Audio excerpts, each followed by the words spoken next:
Hi, good evening. This is Kirsty Bentley Taylor for This Happy Guru. Namaste. Today I'm exploring more about the divine masculine, which I touched on briefly last week with my guest, Paul Webb, who is a spiritual coach and a real powerhouse of the divine masculinity, in my opinion. He really gave me an insight into how the divine masculine manifests through man, through woman, through people. And it really sparked my curiosity. I then fell into a conversation with the producer of this show, funnily enough, who gave me another kind of insight and a background kind of male-led idea of what it is that kind of guys are experiencing now, and how he felt like the masculine, the divine masculine wasn't really being heard and actually getting a little bit of bad press at the moment. And as he continued to explain his point of view to me, I recognized that he did have a point. You know, wherever I look at the moment, it seems to be about the divine feminine rising, which is fantastic. Like, I'm a woman, I know very well, and I've lived through many, many experiences of feeling repressed, insignificant, not really having my voice heard, not being as important as my male counterparts in my workspace, through just dealing with people in the world generally. You know, I've had a lot of experience when I was talking in Thailand to people. I'd ask a guy a question and he would retort and redivert the answer towards my husband as if I really didn't exist. And that isn't something that would make me flinch anymore in the world. That, you know, the experiences that I've had have been often that people would prefer to speak to a man over a woman, especially men. And that if you're asking or looking for information, that kind of got rediverted towards your male counterpart, whether it be just asking the way down the street or whether you're talking about philosophy or anything, if I'm honest. You know, I've had that experience quite a lot. And so to recognize that the divine feminine is rising really sparks a feeling of power, I suppose, in me, a feeling of, yes, finally we're being heard, you know, finally we're being recognized. But at the same time, I honestly do not believe that that should be at the expense of the divine masculine. And so this has taken me on a little bit of a journey over the last week of looking into what the divine masculine actually is, recognizing through my yoga practice that every one of us is equal parts male and female energies. And so wondering and finding out, exploring what that actually is, what that would mean to me, how I can utilize those skills, and how I can really begin to assess whether or not I'm balanced in my masculine and feminine energies, and if not, which one's lacking, and if not, which one I can kind of bring up to come into a balance. Because I really feel like there's so much going on within the world politically, within the way that we all are personally, that it's imbalanced at the moment. We're seeing the greatest number of suicides, male suicides, on the planet at the moment. We're also seeing so much war, so much destruction, so much kind of victimization of all different types of people, whether it be your race, whether it be your culture, whether it be your religious beliefs, whether it be your sexuality, your gender. You know, there's a lot of hate stuff going on out there at the moment, whether it be crime or nasty comments, victimization, you know, directed towards people who are just simply trying to express who they are. And I think that one of the basics of really being able to express who you are is being connected in with yourself as a soul, as a manifestation of spirit, as a manifestation of the one. And we in yoga talk about really accepting your part in the universe as being part and parcel of this one higher consciousness. And that as a human being, you're simply a part of that consciousness. Your representation of spirit, leaving through a human body, leaving through a human experience, the connection of the psychical mind, the emotional mind, the physical self, all corrected in with that spirituality. And being able to express all that requires the need to be able to accept all of those parts of you, and really fall in love with those parts of you so that you feel able to go out and be that person wholly, in the world. So as I say, speaking to Paul last week and speaking to Bibby really began to get me thinking about the masculine side of myself, what masculine energy really looked like. And as I began to kind of trawl the internet, trawl through my books, it became really quite aware, quite profoundly aware to me that there isn't a lot of stuff out there about the divine masculine. In fact, when I Googled the divine masculine and went in to look at the information that was being given, some of the quotes that were being represented, in fact, the majority of it turned round to be about the divine feminine. It was actually more about raising the feminine up than explaining what the masculine is. And that kind of put me on a little bit of a conundrum as well, if you like, because I kind of was looking for information that just isn't really open to me.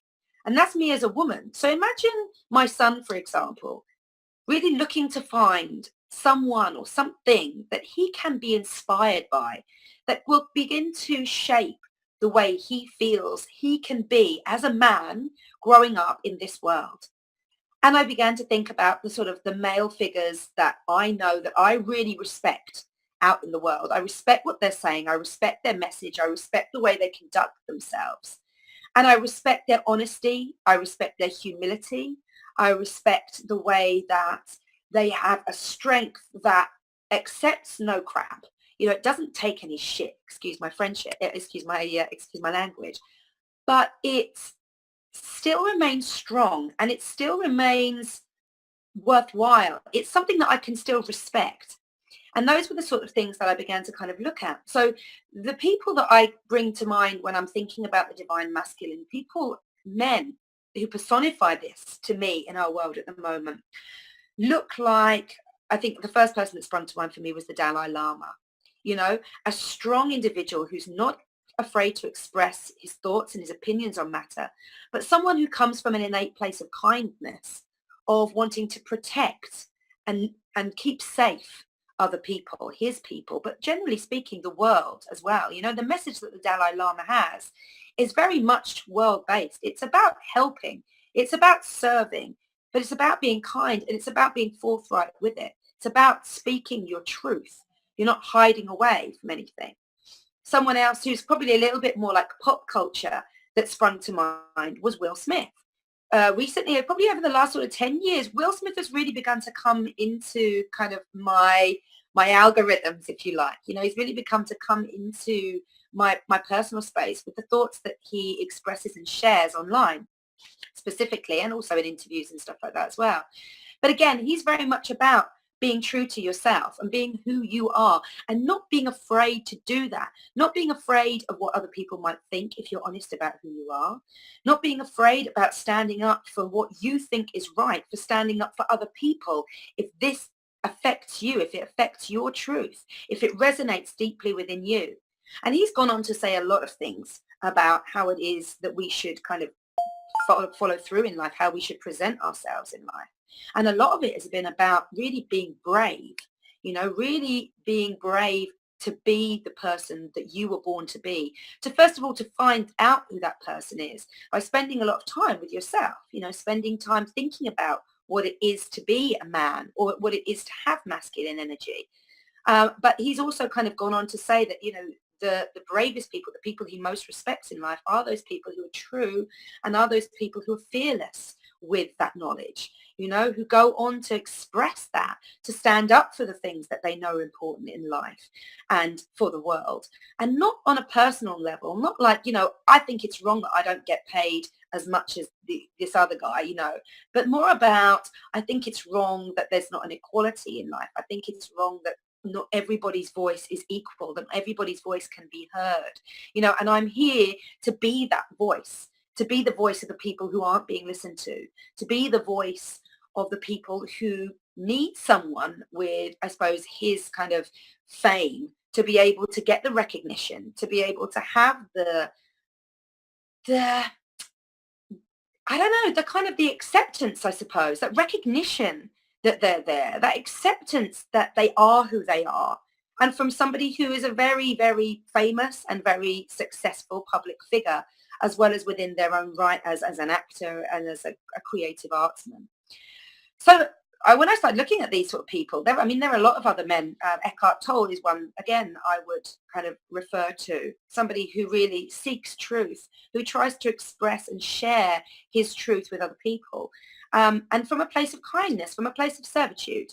You know, it's not, the words of Eckhart Tolle aren't, they're not belittling or demeaning towards anybody else. It's simply searching within yourself to find that truth and to find that balance within you that says you can be exactly who you are. And I think it's important to recognize that all of us have masculine and feminine traits within us. All of us have these energies within us.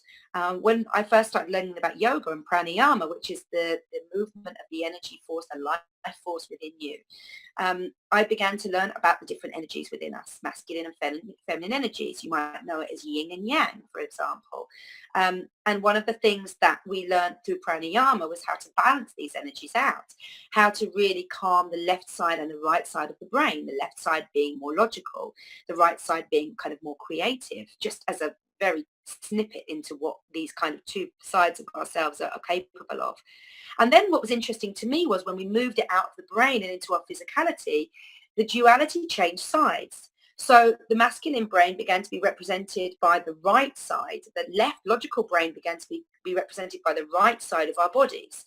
And the right side, the feminine, the creative side of our brain began to be represented in the left side of our bodies. And it was being explained to me as your sun, the right side being your sun, and the left side being your moon. And so the sun energy being a very powerful energy, being a very logical, directive energy, and the moon sign being a lot more nurturing, a lot more caring, restful, helping, nurturing, healing, that sort of thing. And so it's very interesting to me initially, and quite confusing if I'm honest initially, to recognize that my left logical side of my brain was represented in my right physical self, that my right creative brain was represented in my left, more emotional, nurturing self. So that was crazy to me. The fact that, again, it will not just sort of straight down one half, one half.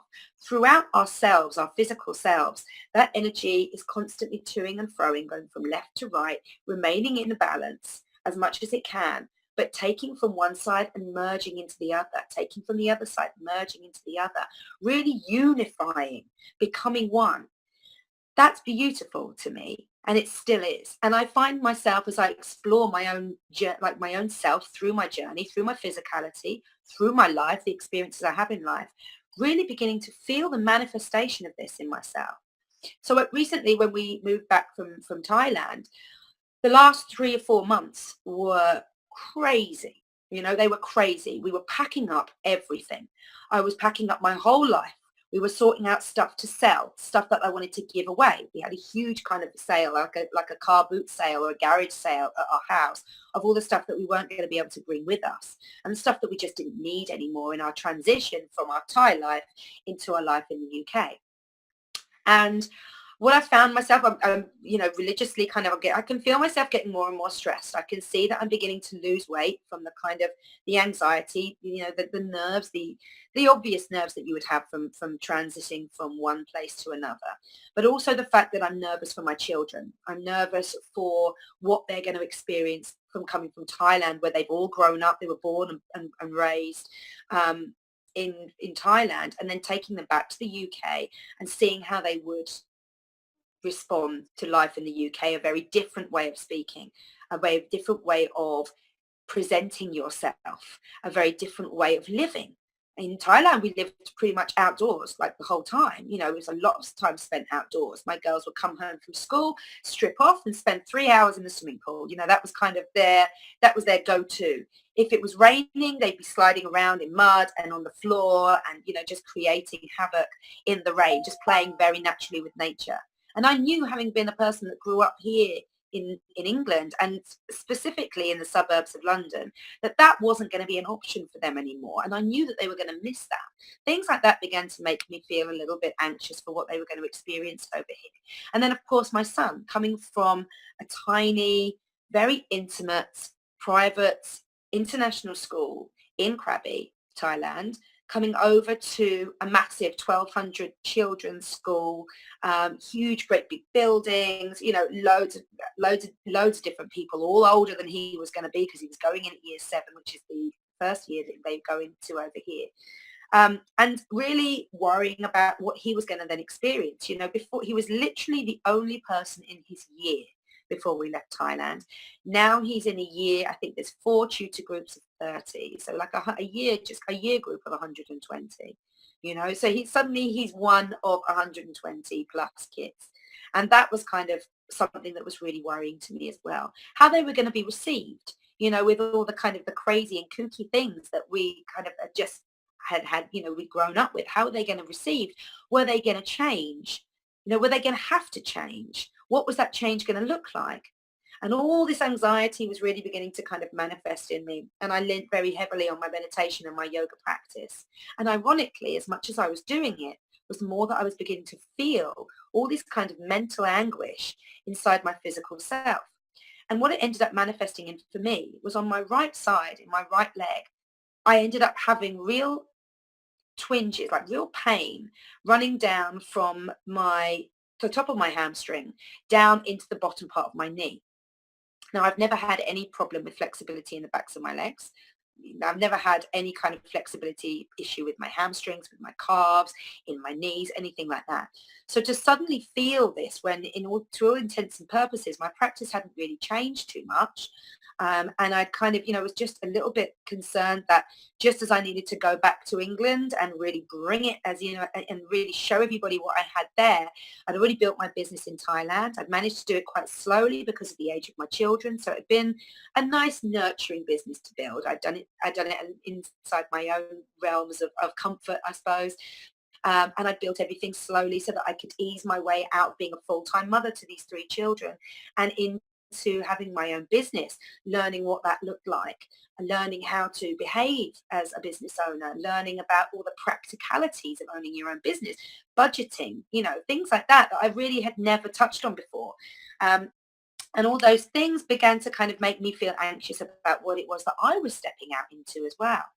And so feeling this pain in my right leg really began to make me feel nervous about that. I began to question my physicality. I began to question my practice. I began to feel anxious and nervous and scared about what the future was going to hold. If I couldn't bend forward without pain, how was I going to be able to teach people?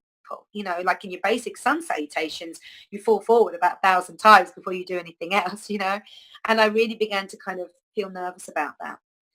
When I dropped into myself, when I went into my meditation, I really dropped in and asked the question that I needed to ask. Rather than worrying and concerning myself with this, I just ended up dropping into my meditation and asking the universe for the answer that I needed. Why was I feeling this pain? Why was I feeling so restricted, constricted in that right leg? The left leg was fine. So what was going on with the right side that I couldn't get a hold of, that was kind of, that was stopping me from being able to move forward, that was inhibiting my movement, that was inhibiting my ability to cope in this time that I really needed my physicality to step up for me? What was it that was doing that? And the drop down, the download, the intuition, the voice, whatever it is that you feel, whatever it is that you receive in meditation, for me, was that it was my masculine side. I was leaning too heavily in on my masculine side. I needed to balance it out. It's that masculine, it's that stepping forward. It's that stepping into your truth. It's taking that big step forward. It's being honest. It's being direct. You're having to take it and you're going to have to do it now. Out of the safe constraints of Thailand, where I built this beautiful practice slowly, comfortably around my children.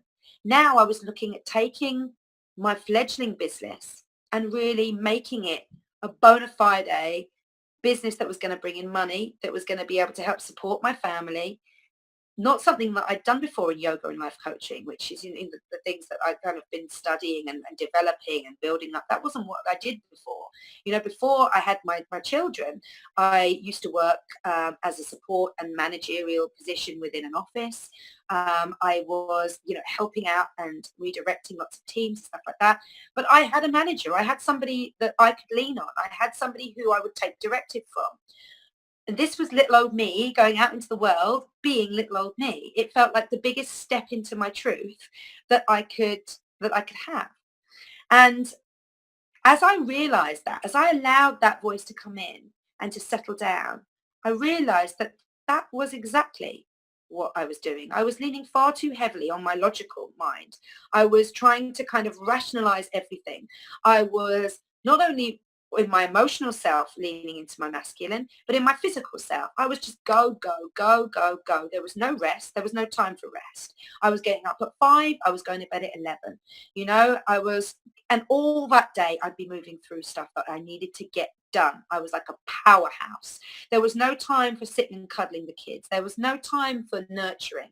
There was little time even for feeding the family. It tended to be kind of like takeaways. You know, we lived on just grabbing something while we were out in Thailand, which when you sit and eat the food and you're enjoying the taste of the food and you're thinking to yourself, well, I'm not going to be having this much anymore, seemed okay. But what I realized when I look back was that actually, you know, I had become and I had wanted to become this mother who was very nurturing and who would really fill up everything with love, from the time that I spent with my children in play to the time that I spent cooking for my children. You know, all of that needed to be infused with love. And that was my gift to them. That was me being my fullest self as a mother. And I'd let go of a lot of that stuff. A lot of that stuff. We were getting takeaways. You know, I wasn't stopping to cuddle them. I was kind of just shouting at them, you know, okay, guys, get your homework done. You know, I need to be getting on with other stuff. I need to be packing boxes. I need to be sorting through stuff. I need to be planning and looking at my marketing and stuff, my Facebook and for my website as we're coming home. You know, this stuff is going to become really important for mummy. I need to do this. And I was leaning far too heavily into that side. Once I began to bring up my divine feminine, once I began to really focus in on my feminine energy and start doing those things again, within days, the pain that I'd been experiencing for over a month before I sat down and did this just went away. It just left me. It was like I'd recognized what my body was reflecting back to me because I hadn't been listening to what my mind and my physical self had been reflecting back to me. So I'd gone into, you know, my muscles were starting to reflect this. And I started to feel like, okay, you know, yeah, okay, I can't go on like this. This is stopping me. This is halting me in my tracks.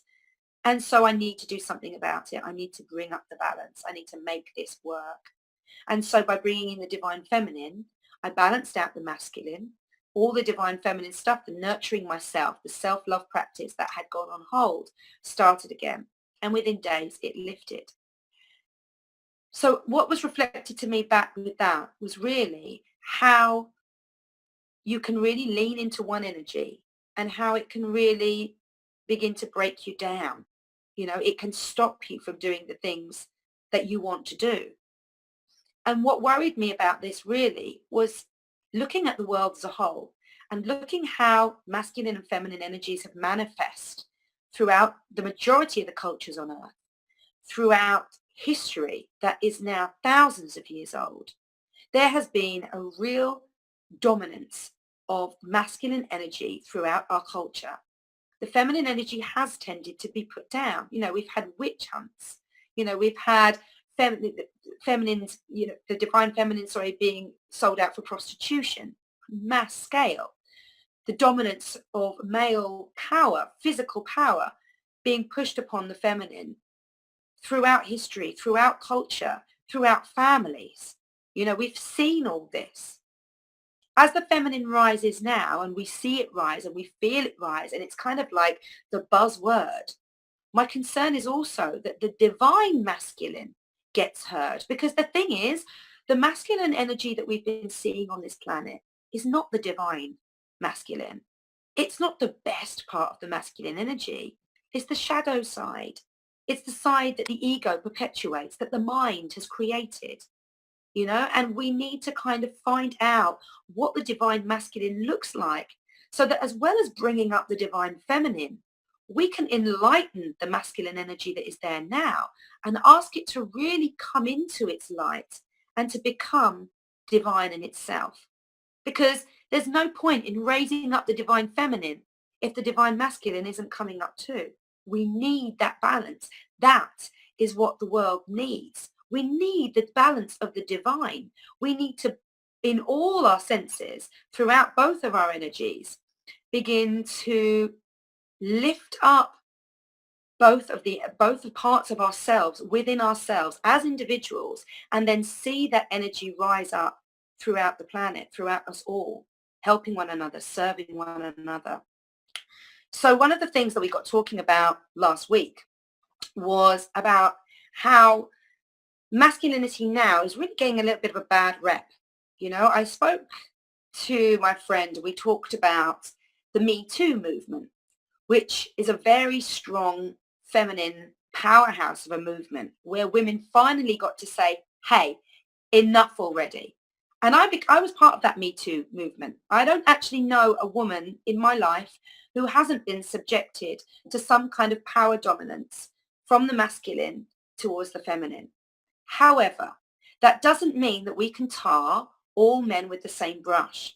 There are a lot of really good men out there who are remaining strong in their power, but kind with their hearts. There are a lot of people out there who are championing,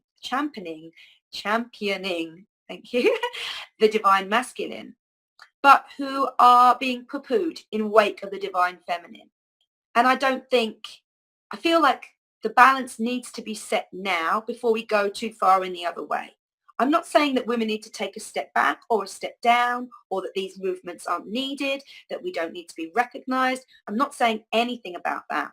What I'm really saying is that if we want to feel the balance, it's not just about the divine feminine rising. It's also about the divine masculine being there and being strong as well, so that we can rise together, because that for me is the way that our world is going to change. That to me is the way that mankind, people kind, womankind, humankind will begin to evolve onto the next level, onto the next plane.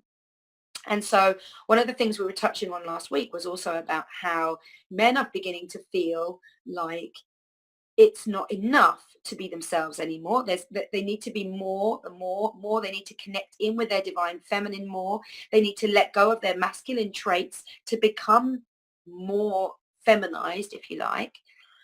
And so really today, that sparked an interest in me. And really today, what I wanted to discuss is, what is the divine masculine? What does the divine masculine look like in men, in women, in binary, in transgender, in whatever manifestation of physicality and emotional and psychical self that we are born into in this lifetime? So I've done a lot of research on this. And like I said, it was hard because actually everything that was coming up was more divine feminine based than divine masculine. And so then I really began to look into it and look into what it was that I wanted people to be able to connect with. If I say a few things to you, I want you to be able to connect with those things as a part of who you are, whether you're male, female, binary, transgender, whatever, gay, straight, doesn't matter. We're all here to have this experience, and we've all got these two energies that link in and that need to be respected and recognized in balance. So the male force, I found out, is primarily around intellect and thought, activation, dematerialization, conquest and control, projection. It's about logic. It's about reason. It's about taking action. It's about standing firm in what you believe in. It's also about survival, protection. It's about being loyal, adventurous, rational, and there's a real strength there, which is not just about the physical strength. It's about the strength of heart, the strength of spirit within you, that you go forward and that you're a warrior for truth, not a warrior for conquest, for example. Now, just to put that into some kind of perspective, because I think probably all of us can kind of grab a few of those things out there and say, yeah, I've got a bit of that in me. Let's talk about the feminine force as well, the female force that sort of counteracts or counterbalances the masculine. So the female force is about anthropic change, sensation, feeling, physical materialization, conservation, potential. It expresses through intuition, through nurturing, through healing, by being gentle, by being expressive, communicative. There's a sense of wisdom with the female. There's a sense of patience. We're very emotional and we're very flexible. Now, I know the majority of men in my life have a little bit of them, a little bit of female force going through them fully. Like, I don't know a man, I don't think right now in my life, who I wouldn't consider to be wise on some level. there are many men that I know who are fantastic fathers who would lay down their life for their children, for their wives, for their mothers, for their sisters, for their brothers, and that is that loyalty, that kind of that male force. But it's also that emotional force, that feeling of connection, and then that loyalty throughout. So it's the divine and the divine masculine and feminine coming into balance throughout. The intuition, that knowing.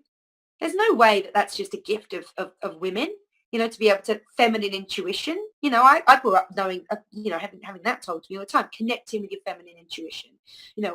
Just listen to the feminine intuition. What about the masculine intuition? What about the intuition that runs through us all? That intuitive sense, that internal teacher that when we connect in with it has all the answers that we need if we're able to open up and listen to it. So those kind of generalizations or those characteristics of both energies got me thinking about what it was then to really express masculine energy. What am I expressing? When am I expressing my masculine energy? So masculine energy is a more outwardly directed energy. I'm just reading from my notes because I got right into it and started kind of scribbling everything down. So excuse me when I'm not making eye contact. But masculine energy is a very outwardly directed energy. It's moving towards a goal. It's logical in the sense that it wants to go from A to B.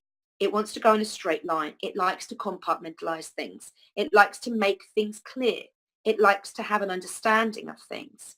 Random stuff is not easily dealt with by the masculine, the full masculine mind, the masculine on the side of shadow, if you like. It doesn't recognize that as being a truth. The left brain understands through logic. It's calculatory. It calculates things. It works things out. It's needed by both sexes, by everybody in this world, to be able to plan, to be able to achieve, to be able to manifest what you need. Because if you think about it, when you're trying to achieve something, you need to have that end goal in sight. You need to know how you're going to get there. There needs to be a logical path as how you're going to get there. Otherwise, you're going to freak out that there will be so many variables that you'll never get anywhere. Because that's the shadow side of the feminine. It's the freaking out that we can't cope with stuff because it's all gone crazy. At that time, we need to be dipping into our masculine energy and being able to draw the logical side, the calm, collected side, that side that says, listen, strip away the crazy and what are you left with? That's that in my mind, that's kind of how I go. That's how I process.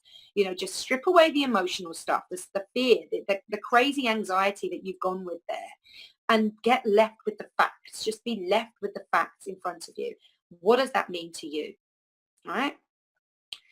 So the masculine energy tends to see things through sort of the rose-tinted glasses, if you like, of separation and judgment.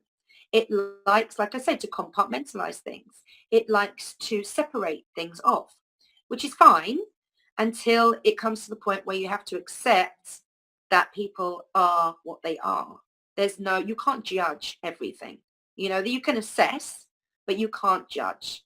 To be judged is one of the things that as human beings we hate the most, because for judgment there's always that counteraction of fear that you're going to be then rejected.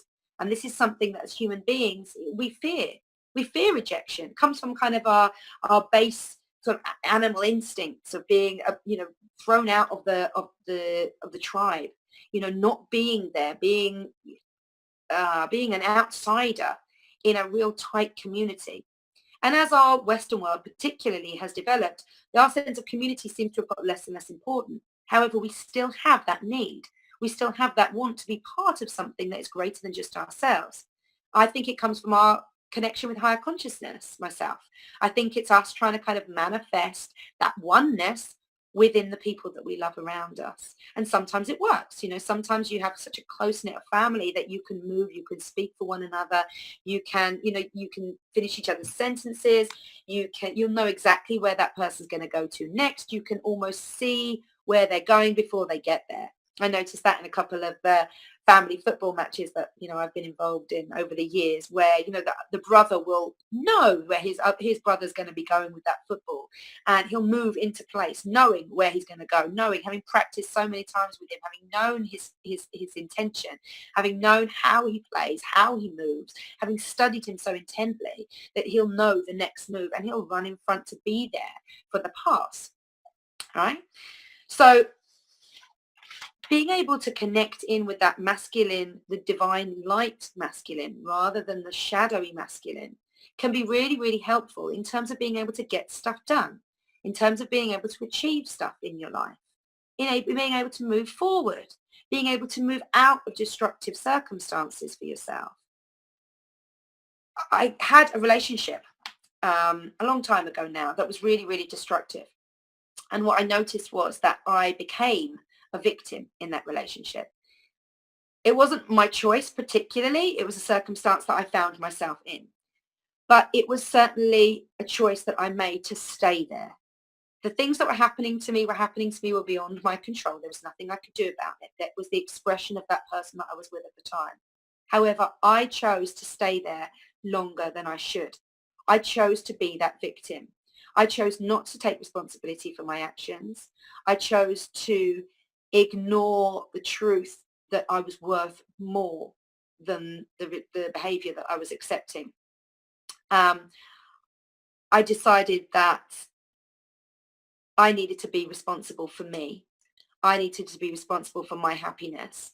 It wasn't going to be about somebody else. It needed to be about me. And that was how I found the courage to be able to leave that person and get out of that relationship. And it wasn't overnight. It was tumultuous. A child was involved. A whole load of emotions were involved. I was completely alone with that person in the world, cut off from my family, cut off from my friends. They were all thousands of miles away. And I was very, very isolated at that time.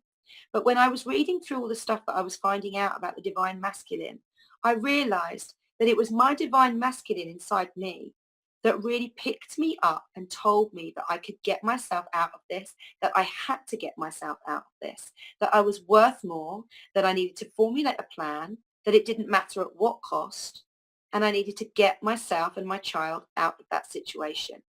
When I look back, that was my divine masculine rising. It was that energy, it was my masculine energy that got my divine feminine energy out of being victimized, subdued, abused, fearful, quiet. I'm not a quiet person, as you may have guessed by now. I'm not that person, but I've become that person. I was intimidated. I was scared. And there was no other strength other than divine masculine that could bring me out of that could stand up tall to the shadow masculine that was being projected onto me. There was nothing else that could help me other than that. And when I look back now, that's so clear to me. At the time, it felt like the voice of my father. I heard my dad. I heard the voice of a father, a benevolent, kind father saying to me, "You're worth more than this. You've always been worth more than this. You can't accept this. You can't accept this for yourself. You can't accept this for your child. You cannot accept this for your life." And at the time, it felt like my dad's voice. It felt like my father's voice. And I'm very lucky to be very close to my father. And he has been an amazing inspiration for me and all the male figures that have come into my life. Everybody, every male figure that has ever come into my life has had to stand tall against my dad. And it's a credit to the men who have done. One of the things I suppose that really reflects back to me now is what it could have been like had I stayed in my shadow feminine. What life would have looked like, how different it would be from now. I hit rock bottom in that relationship. I really did. For me at that time, that was the worst it could get. I was being physically abused, emotionally abused. I was pregnant throughout. Then I had my child and the abuse continued. And that for me was really a huge turning point in my life. And it was the first time in my life that consciously I felt my divine masculine.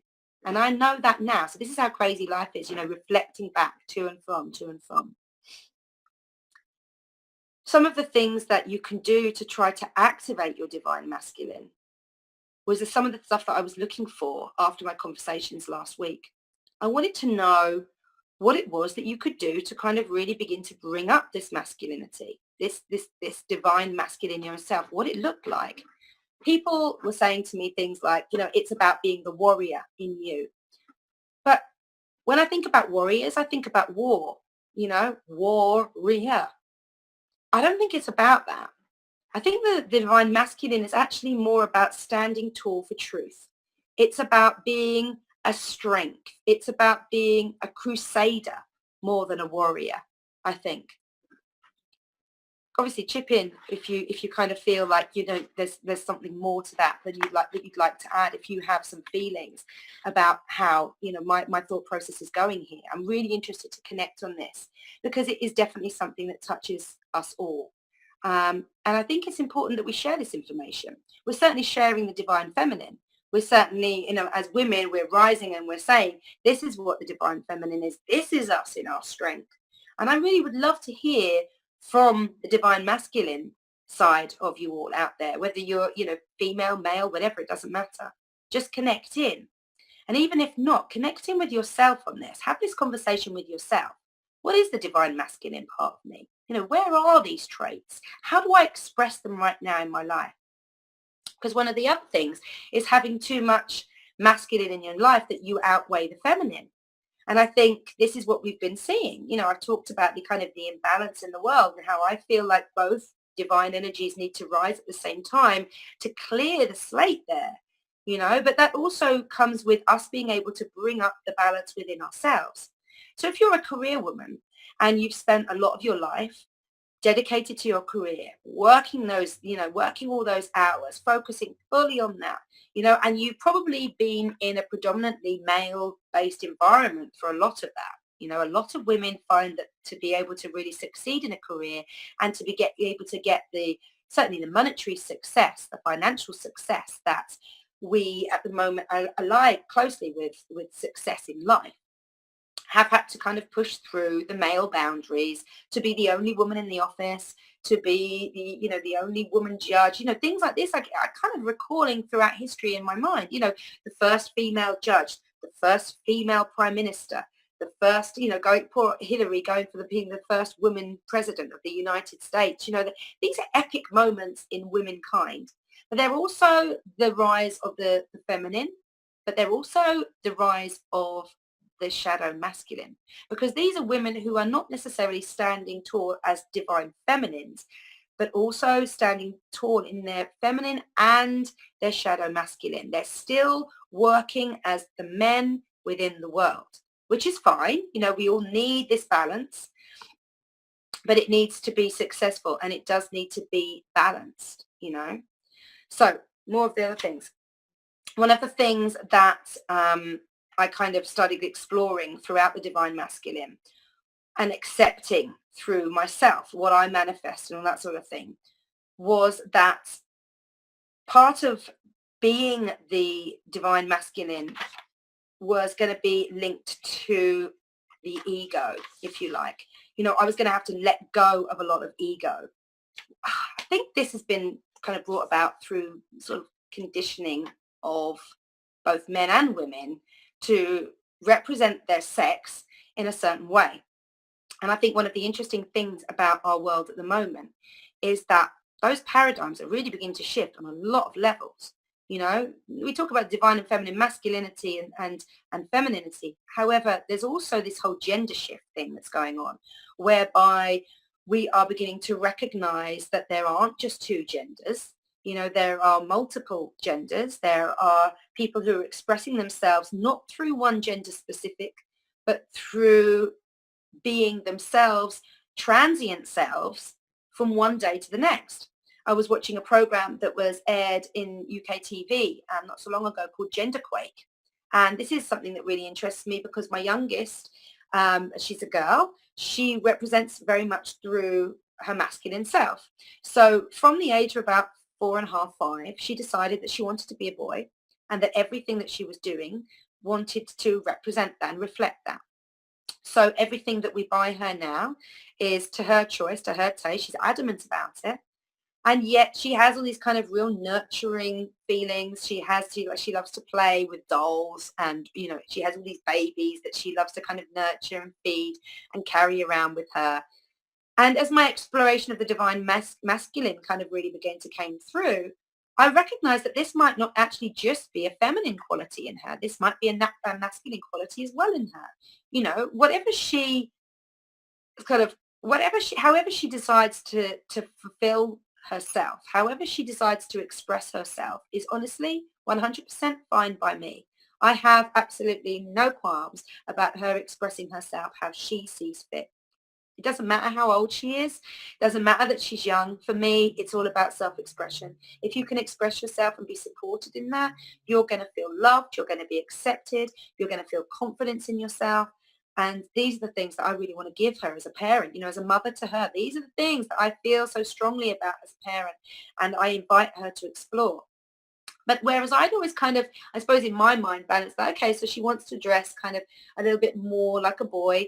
We've got her boy pants, and, all of her socks are kind of like Captain America and Jurassic Park, and, kind of those sort of gender roles that would be normally linked to boys. She expresses as a girl. And then I kind of, counterbalance that with, okay, but the feminine's still there because she loves her dolls. She loves to nurture. She loves to protect, all those sorts of things. And I'm kind of seeing them as more of a feminine role because, of course, as I've been brought up, the girls in the household, the women in the household are looking after the babies. They're looking after the children. They're looking after the household. They're nurturing, they're bringing up baby. They're the ones that are there. They're the ones that are getting up in the middle of the night to go and see to go and talk to the babies, to see the babies if they need it, give them whatever it is that they need, not simply through kind of that maternal instinct or through, if you're breastfeeding, obviously you're kind of the only one who can fulfill that role, but also because it's almost an expectation.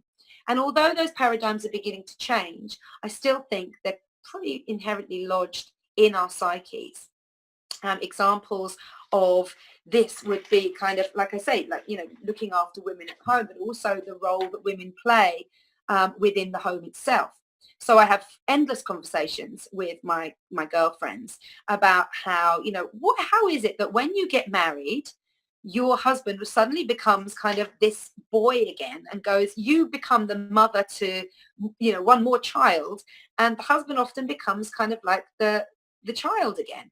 You end up doing the majority of the cooking, the cleaning, the shopping, the ironing, the washing, those sorts of things. You end up being the person who is going to and from school more, the person who will always be present at the side of the football match, at the drama recital, at the choir performance. You're always the one that's like, oh, that's it, I'm not letting down, that's what I'm doing. You're ever present there.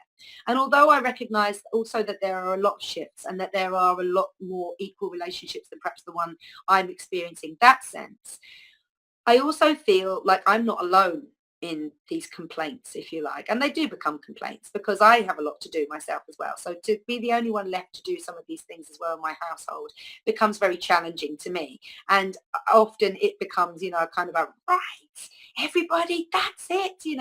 I need help here, I need help there, I need this, I need that.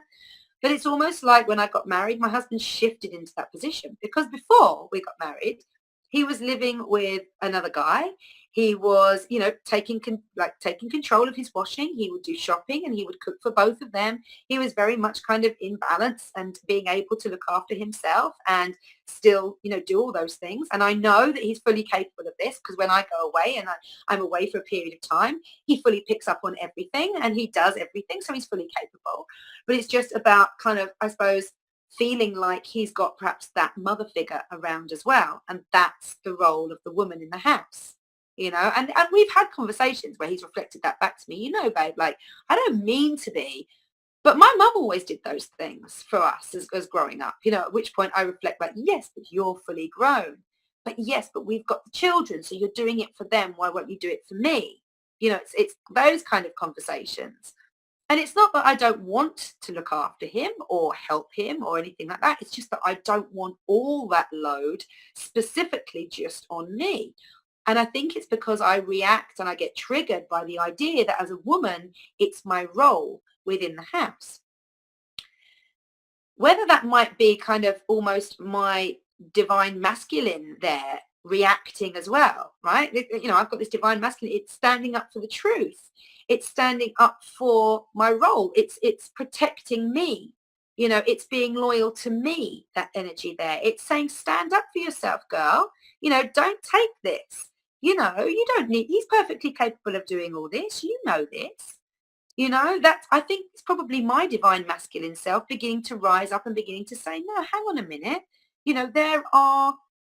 There is an imbalance here, and I'm protecting you from that. I'm the warrior self that you need that's going to stand tall and true for you in this. So I'm kind of like, as I go through all this like research over the last week, I'm exploring how this is manifesting in my life. I'm exploring when my masculine self rises. It rises to protect me. It rises to stand true and tall. It rises for my loyalty. It rises to say that, I don't know, it just invites me to be stronger as who I am from a kind point of view. I don't like arguing. I don't really believe in arguing. I believe in airing your differences and airing your opinions, but I've never really got anywhere in arguing. I'm not very good at arguing. I don't like it when people kind of raise their voice and confront me. For me, it feels like you've then lost the battle. And again, reading about the masculine energies, that is exactly the divine masculine. It's this energy that protects, but it doesn't fight. It stands true and it's firm and it's strong, but it doesn't go into battle unnecessarily. It's not taking lives unnecessarily. It values life. It values who you are, and it's protective of that, and it's strong and it's tough, And when you look at the physicality of men as well, how strong they are, how capable they are to carry this load, to really carry the burden, because it is a burden, I think, sometimes, of being a man in this world. Like my husband reflects it back to me all the time, and I honestly believe he's right. He says to me, there's a lot to shoulder as a man in a household. You think you get all the cleaning and all this cooking and all that sort of thing, but I have to carry the weight of survival for our family on my shoulders every day. If it's not, I have to go to work every day and bring back enough money that the five of us can live in the custom that become, in the manner that we've become accustomed to, be able to give my children and my wife everything that they desire. I want to do that. I want my children to have all the experiences that they have the opportunity to experience. I want you to feel like you're a queen. And to be able to do that, you can't live in abject poverty. You can't live with that constant scraping and bringing together of things, constantly trying to be creative with next to nothing to be creative about. Whether you're able to or not, that's not something that he wants for me. So that sort of strength and that ability to be able to carry the weight is, again, like the warrior manifesting. It's that ability to strive forward, to keep moving onward, to get to where you need to be, to get to that driving force, that getting from A to B force, that energy. That's your masculine energy moving you forward as well. So if you're one of those people that's, really kind of carrying the weight of everybody and moving forward, and you're supporting your family, you're supporting your brothers, your sisters, your parents, you're supporting your friends, you're really a powerhouse at work, you have teams underneath you. That's you leaning really, really heavily in on your masculine energy. And it's your divine masculine energy. It's, it's the real good side of it, but it's also you're leaning heavily in on it. There has to be that balance. There has to be that divine feminine balance, just as a reflection back out to you. One of the things that I decided that I was going to do today, talking to you guys, was really begin to give you some ideas onto how that you can connect personally in with your divine masculine energy. And one of the kind of the blogs that I came across was from a blog called Lona Wolf. And instantly this person hit on the fact that and the thing that I had discovered through my searches is that there's not actually a lot of information out there about the divine masculine.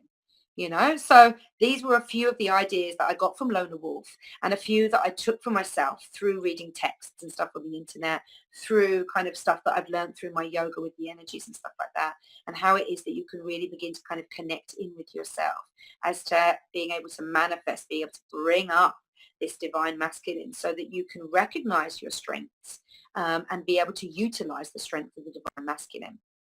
So one of the first things was, and this is really a shout out to a lot of girls out there that I know, because I think one of the shadow sides of the divine feminine is being really quite weak, because we think that it moves to our advantage.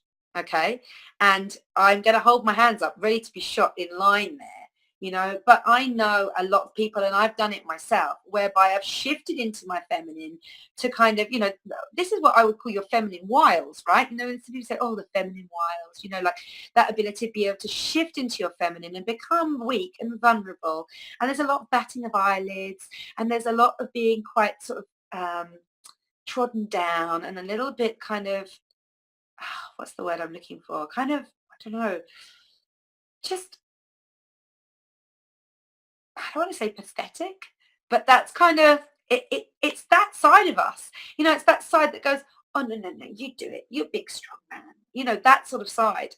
And so when I was going through the divine masculine traits, I really began to see the reflection of the shadow divine feminine in this. Okay. So again, this is why we must bring both energies up together. So one of the first things was take self-responsibility. Okay. That means looking after yourself. That means owning your actions. You know what I mean by owning your actions? It means when something comes back and bites you on the bum, it's to teach you a lesson.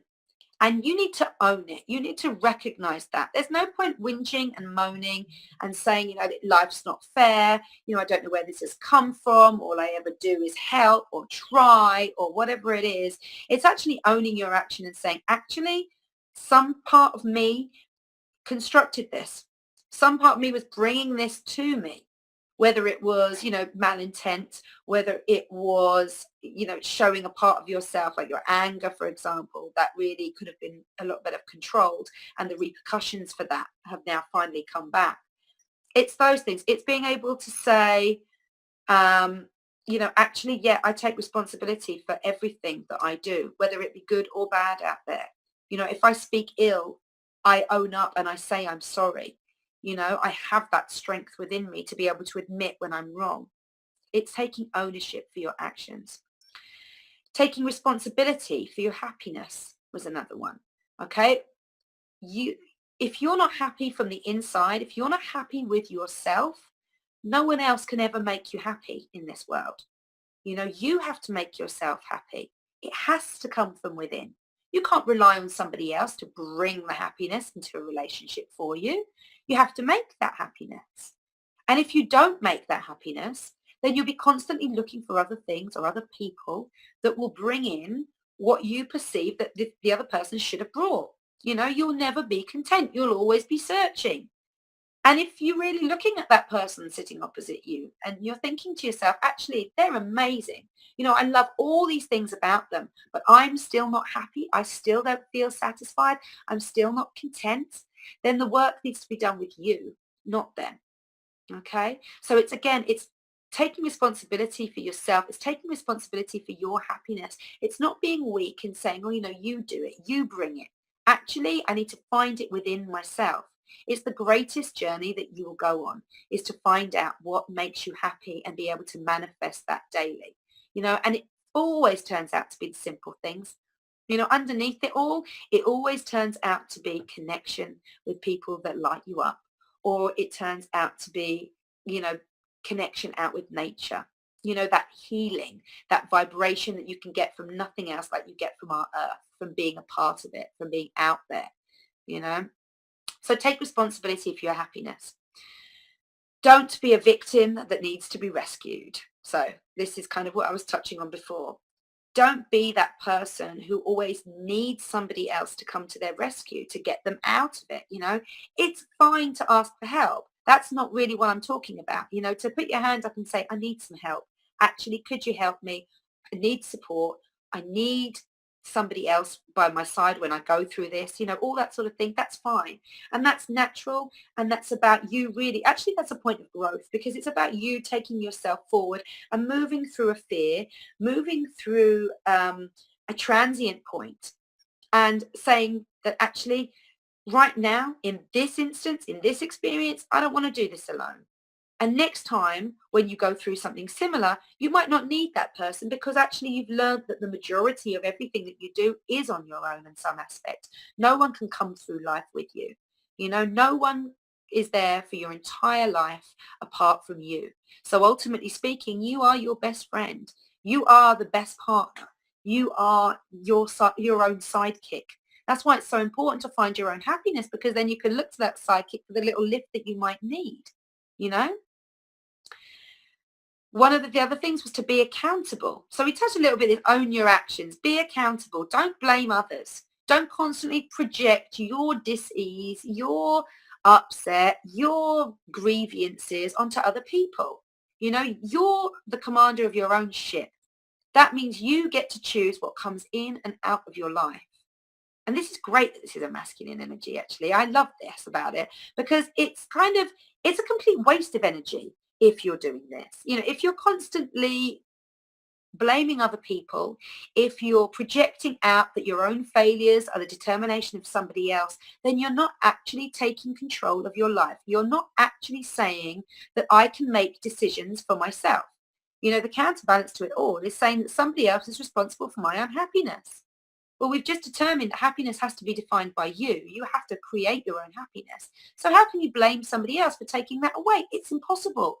Nobody can take away happiness from you. If you can manifest it for yourself, it's like a constant tap that you just turn on and off whenever you need it. Whenever you feel you need a little boost, do something that makes you happy and be accountable for that. Don't blame other people. Don't give them the power in your life. Hold on to that power. Take that power. This is about being the warrior. All right, a friend on Facebook wants to know how he should deal with the fact that his job as a guy, currently he cannot move upwards. The last 7 promotions have all gone to women because they're women and they need to fill a quota. You see, that's kind of, I think for me, like my instant reaction to that is, this is where we need to find the balance, right? Because in years gone by, the alter ego to that was that women could never get promoted because it was a man's spot above. How should he deal with that? I think maybe even, would I be wrong to say support the women? You know, like go into your masculine energy and support those women, be there for them, be that loyal champion of them. As much as that kind of is not going to get you the place alongside them initially, if they can see you as an equal, if they can see you as a counterpart, filling the quota is going to be something that I think this is going to have to be negotiated through in the rise of both energies. You know, we're not there yet. We're not there yet. Before it was one way, now it's becoming to be the other. I feel like we need to still be finding that energy. We're in a transient point. We're in a point of change with all of this. And this is really why I wanted to open this dialogue, why I wanted to talk about this.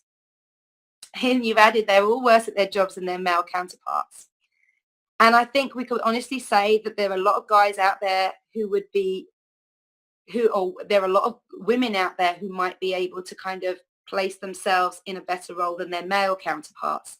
You know, I'm thinking more in kind of things like managerial positions. I've been under a lot of male managers who really haven't been able to express themselves as one person to another. That sounds awful, but they haven't had that empathy. You know, I've gone in with like, you know, I've got this problem here and I've got this problem there, and this is making me feel this. And they basically just told me to get a grip and move on and kind of brushed me away.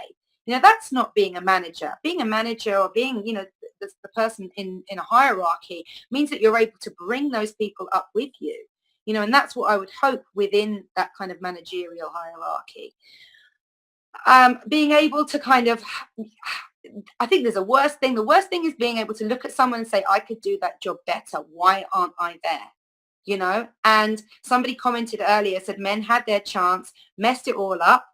Us women have to fix what they destroyed. Don't you agree?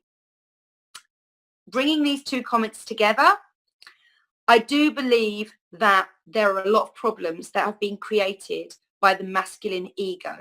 I don't think that men are wholly responsible. I do think that they have been in positions of power for so long that it's gotten way out of balance. You know, it's gone way out of balance. And some of the things that we're seeing, some of the expressions of that in the world now, yeah, they're pretty messed up. You know, there's a lot that needs fixing, a lot. But there's no point in saying that one side of the same coin, if you like, is wrong. You know, we need to be able to be together. We need to be unified in this. And there's no point in us kind of as women rising up and doing exactly what we feel men have done to us to men. There's no point us saying, you know, we've been suppressed for so long and I feel like, you know, the suppression is beginning to lift, and then doing the exact same thing to the masculine, pushing them back down, emasculating them, telling them they're not good enough, you know, saying to them that actually what they were born to be isn't good enough. We felt that. Why would we do that to somebody else? You know, why would we do that? We have the chance as women and as the divine feminine rising, not just to try to fix it, but then to bring our knowledge, to bring our experience of this oppression, of this repression, if you like, up with us and have the experience of that learning. What is the point if we don't learn from our lesson? What is the point in having it? You know, all that's going to happen is that the same mistakes that the men have made, we will just make our own set of mistakes as the divine feminine rises. This is why it's so important for the two energies to come together. You know, there's no point in saying that one side is bad, the other side is good. One side knows the answers, the other side has had their chance and they messed it up. You know, it's not that clear cut. And that's why I wanted to do one of this program, really, so that we can really begin to accept that both sides of the coin are us. You know, we are both sides of the coin, every single one of us, no matter how we manifest into this life. And I feel like to blame one side is a real negative reflection on the other as well. Like I say, we, you know, as women, we've felt this, we've struggled through it, we've nurtured, we've brought our babies up through it, we've pushed on, and we've got to this stage where we're able, actually we feel like we're being listened to more than ever. Actually, we feel like the power shift is becoming more and more apparent throughout the world. Let's not take that power and abuse it. Let's not do to them what we feel that they've done to us. You know, that's kind of one of the things that permeates throughout all spiritual practice, throughout all religions, is do unto others as you would be done by, right? To quote the Christian kind of counterpart to it. Don't do to other people what you would hate to receive as yourself. You know, that's taking knowledge and letting it go. That's not being wise. That's not nurturing our divine feminine. If, like on one of my lists, the divine feminine, one of the things is being gentle, being wise, being patient, being flexible. Let's express that as the divine feminine. Let's not go into our shadow side of being kind of neurotic. You know, let's not go into the idea that we're better than them because we've experienced this hurt or that sort of thing. Let's take them by the hand and say, let's go onwards together. Let's recreate this world together because we need both sides. Does that make sense? I hope so. And I hope you can see kind of where I'm coming from in terms of keeping both the energies balanced. Because if we do choose to take a road that is matriarchy rather than patriarchy, we're just creating the same sorts of problems that we've experienced. You know, sooner rather than later, we will find men being discriminated against, as this gentleman's experience at work. You know, he's saying that, okay, it's the last 7 promotions have gone to women. 7! At what stage do you sort of say to yourself, hang on a minute, you know, this must be about something more than, you know, than my working. You know, this must be something about more than what I'm putting in to my job. This must be about something else. And obviously, well, I'm thinking obviously, if you've gone and someone said they need a quota to fill, or that's the feeling that you're getting from the office, you know, then maybe it's time to stand tall in your masculinity as well and say, you know, hi, This is who I am. This is what I've been working towards. This is where I hope that I'm going.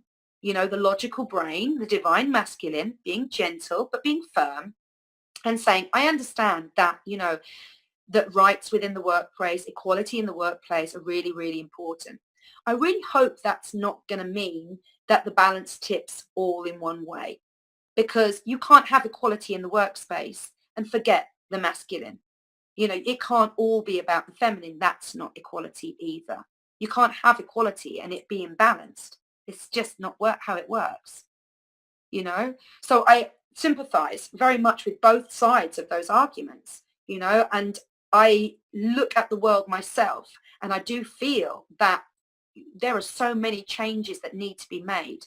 But we need the strength of the masculine. We need that warrior. We need those men who will lay down their lives, those women who will lay down their lives for what they consider to be truth. And those are going to be people that have this kind of masculine energy really inherent in them. That's going to be how they really express themselves. They're brave people. You know, we're seeing more and more women coming into armies now. Me personally, I wish that armies didn't exist. I wish that that was the way that the world had to kind of manifest rather than what we're looking at now, where armies are getting bigger and bigger and bigger and being sent to one war after another as if lives don't matter, as if it's the conquest of country or land or, you know, acquiescence that really matters. And I think that when men and women stand together in unity and in strength, that is when we'll be able to see the real changes in the world, because neither one will accept the alternative. Neither one will accept weakness. Neither one will accept the dominance of power over the other, because you will have already recognized that divine masculine or that divine feminine in yourself. You know it's an inherent part of you. How can you deny it in somebody else? How can you deny it in somebody else when you've done all that work, when you've recognized that in yourself? And then you're saying that some guy who's standing next to you doesn't have the same qualities as you do, that they're not part and parcel of the same matter that you are. Again, if we can recognize the masculine and the feminine within each one of us, we're recognizing our oneness, our unity. You know, this is one of those things that we all need to be working on, and we all need to work on it individually as well as collectively. And once we begin to work on it individually and the dialogue begins to open and we begin to kind of openly chat like we're doing tonight about what this will mean to us, what it actually looks like now, how we feel about it, you know, how we feel about all those times as a woman that I have been put down, that I have been ignored, that I have tried to make a decision that I feel will benefit and positively influence the world, only to have been poo-pooed and brushed away. But I don't want to do that to my son. I don't want to do that to my husband, to my father, to my male friends, to anybody that I come into contact with, in honesty. I don't want to do that thing that's hurt me. I don't want to go out there and hurt somebody else with the idea that that then makes it right. You know, it's not an eye for an eye. It's not. It never has been. No one gains. We all know that. You know, when you literally lie it out like that, you feel that in your heart. That's not the right way to go. It shouldn't be a case of, you know, you do that to me, therefore I do that to you. It doesn't get you anywhere. You know, in fact, you stay in a negative sort of slump of really not achieving anything because nobody's growing, nobody's moving forward. And that's the whole point. That's the whole point, I think, of being born into this human experience, this human body, transforming through this human mind, being able to emotionally feel all these human feelings, both negative and positive. This is the human experience. But we need to be able to bring it into balance so that we can then move forward and find out what's next for us. Because we're kind of all searching for it a little bit, both men and women. You know, we're all searching for something that's going to ultimately be a fulfillment. And we look for it in all manners of different ways. We look for it in our career. We look for it in what we perceive as to be success. We look for it in our families, in our relationships between masculine and feminine. We look for our relationships between same-sex relationships, so that, you know, your friendships. We look for it between, you know, trying to fulfill holes with having children, you know, with having pets, you know, all those sorts of things, you know, like wanting to love something. If you have no one specific in your life that you can really open up to and share and pour out your love to, then you have to find something or somewhere for that love to go. And if it comes into your career, you tend to be very successful because your whole life is devoted towards that one thing, and everything, all your energy is poured into that job. If you are, perhaps elderly, for example, and your career life has gone and your family have moved away, and your significant other, or maybe you never even had a significant other, but you're on your own, often it can be about fulfilling through devoting love into creative art, or into, getting the Sudoku done every day, getting the crossword done every day, that routine, loving your life through routine, through getting stuff done, through being able to control and being able to recognize the outcome as being positive. You might manifest it through endowing all that love onto your pets again. Like I say, the relationships that people have in this country reminds me of how loving I think British people are towards animals. And it's a wonderful trait. They're not quite like that all over in the other parts of the world. But I come home to here and I see that sometimes it over manifests, it overcompensates. And you've got kind of like animals running around and being treated as an extension of self, as an extension, as a child, or as another partner. I caught a lady speaking to her dog the other day. She'd set this little dog up on the side of her bench. She was talking to him or her. I'm not really sure what the sex the dog was, but him or her, as if they were kind of consciously present on the same level, able to respond on the same level as she was. And every now and again, she would get a little treat out of her little bag and just pop it in his mouth, almost like she wasn't expecting him to really reply, "There's your excuse not to be," you know? And so we need to show that love. We really look for it as human beings. And I think that one of the greatest ways that we can really begin to bring this balance back is to show that love towards one another, to accept it for ourselves, and then to accept it out and show it out towards one another. So going back to what I was kind of touching on about how we can begin to express the divine masculine. I think I touched on the waste of energy in being accountable and not blaming others for where you feel you are in your life. The other thing of that is being able to really respect yourself, being mature enough to respect yourself. And I don't mean that in a patronizing way. I just mean, again, it's kind of like own it. You're an adult now, own it. No one else can kind of like wipe your own mouth, or, brush down your top because you've spilt something down. It's all about you now. Respect yourself for that. Respect the fact that you've gone through enough training as a child and as a teen and as a young adult to be now at that point where you're taking the responsibility wholly on your own shoulders. You're reclaiming, if you like, your warrior energy. This is the time to stand tall, to be strong. The second thing that kind of came up to me through Lona Wolf and through some of the other information that I was reading on the internet and in some of the books that I was kind of leafing through, trying to find some information on the masculine energy, was about working on your connection with, I suppose, Christianity or Catholicism would call it like the Holy Father, is that kind of father figure within you, that father figure that you carry around with you. I cited it earlier when I said about that kind of that father voice. I recognized it as being my father voice that said to me, you've got to get out of this. You're worth more than this. Stand up for yourself. Be strong. You are this warrior. And I think being able to know that there's a part of you that really is there expressing that to you, is there standing up for you, is a really nice kind of safe house to have within. One of the things that was reflected back to me was about, when you journal. So journaling for me is one of the ways that I am able to express my inner turmoils, my inner anxieties very, very quickly. And it enables me to kind of, when I look back at what I've written, I can section out what the underlying emotions are now. And I look at what it is that's really bothering me and how I've expressed myself overall. And obviously how I'm kind of beginning to manifest that and begin to link all those things in. And I really lean quite heavily on journaling for myself, being able to kind of download any inspirations that come in. It all gets scribbled down. And if you look around my office, it's paper, like honestly, piles of paper everywhere, where I kind of would jot things down and then shelve that to be kind of logged. That's my idea eventually, is to kind of log it all in some kind of a book, or, I don't know, something, some offering.